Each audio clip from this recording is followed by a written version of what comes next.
தட்டாம்பயிறு துவையல்.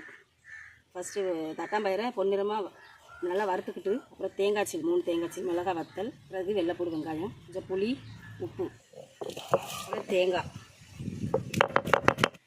இந்த அளவுக்கு அரைச்ச பிறகு தட்டாம்பயிரை அரைக்காது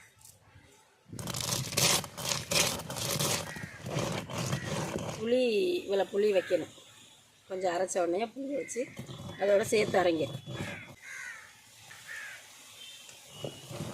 6 பல் வச்சு நச்சு எடுத்துடணும்.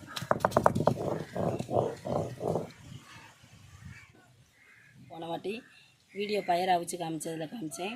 இப்போ அந்த மிஞ்சின பயிரை துவையலாக அரைச்சிருக்கோம். இதே மாதிரி நீங்கள் எல்லோரும் செஞ்சு பாருங்கள், நல்லாயிருக்கும்.